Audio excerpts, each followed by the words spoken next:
How do you set your pricing as an independent welder? Well, I'm going to give you a few tips that I use, honestly. This is what you do. Whatever area you in, try to Google different companies that's doing what you're trying to do. Then give them a call. Ask them about those services, about what they charge, who you can find out and say, I got some personal services of mine. I need y'all to come out. How much you charge? Do 3 or 4 companies like that. That way you can kind of see what the going rate is in the area.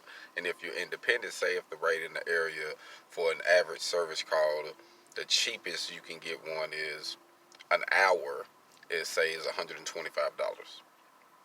You're independent and you can do the same type of work, like as far as repairs. So you say, okay, I can kind of cut that $25 to $65 or $100 or $50 or whatever you want to charge, depends on what you're doing and what type of equipment you're using. But I would say Google the area, see what's going on in the area first before you make your decision. Then always have a minimum, so that way you don't waste your time just going out meeting people. Because some people will just have you come out and meet them, and they don't really know what they want to do, and they'll lose you.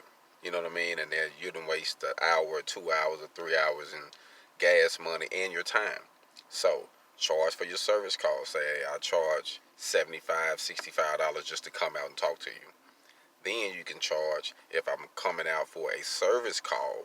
Say it's a 2 hour minimum if it's during the week.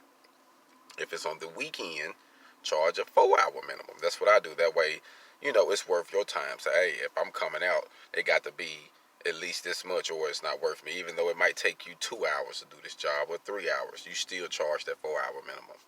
And just like if it might take you 30 minutes to do a job, but it still take you 30 minutes to drive there or 15 minutes to drive there, 15 minutes back, 30 minutes to do the job, you still charge a 2 hour minimum. That way it covers your gas and your time, and you tend to make money. I mean, we in this to make money, correct? I mean, we're not just trying to waste our time.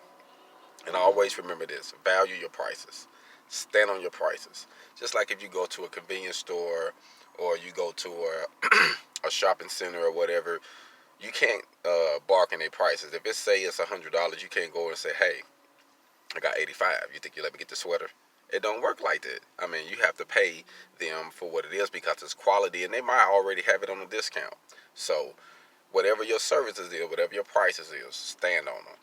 This is what it is. If they want to go to the man and get it or someone else, they can go pay that big price. But you know already cut yours down because you're independent and you're trying to do something independently, and you're not necessarily just trying to undercut them, but you're trying to get business and make it fair for you because you're an independent person and you don't have the overhead like the other company got. They got these newer trucks, they got all this different stuff, they have a big overhead, so they like, man, I got to charge this price just for it to make sense for us. You know what I mean? And I get it. But if you're independent, you own your truck, or you got you a 1500 or 2500 truck, you got you a welding rig or a flux core welder, a TIG welder, or a gas welder, whatever the situation is, you can jump in and start getting money instantly. So I know a couple brothers out there that's been needing a couple tips on what to charge, how to charge. Hey, I'm giving you this free game, and hopefully you can use this, and you can whatever area you are in, it can become a benefit for you. You know what I mean? You can be able to start making money, knowing how to put yourself out there, and make your Craigslist ad. Make your several Craigslist ads, actually. You know what I mean? I would say, me personally, spend you at least $20, $25 a month, because you can make 5 ads. That's $25, and then you can target them differently. Like you can have mobile welder in one, fabrication in another one, installer welder in another one. Just change up the topics and have your prices in there and showing some of your work and what you're doing in your photos. And that's a damn good way to network yourself. I'm talking about you'll get a lot of underground services, a lot of cash prices, and a lot of cash deals, and you'll also meet a lot of good contractors where it might lead up to future work. You know what I mean? Contracts, because they might say, "Hey, we need somebody," and somebody might see you and say, "Hey, let's call this guy." You help them. "Hey, we got more work. You want to do this?" Now here you go. Now you working and got a crew going and got some more stuff going. So that's how you network yourself. Just want to give you a few updates today, man. I'm out and about networking. So y'all get y'all hog on. Be blessed. I'm out. Black Phoenix.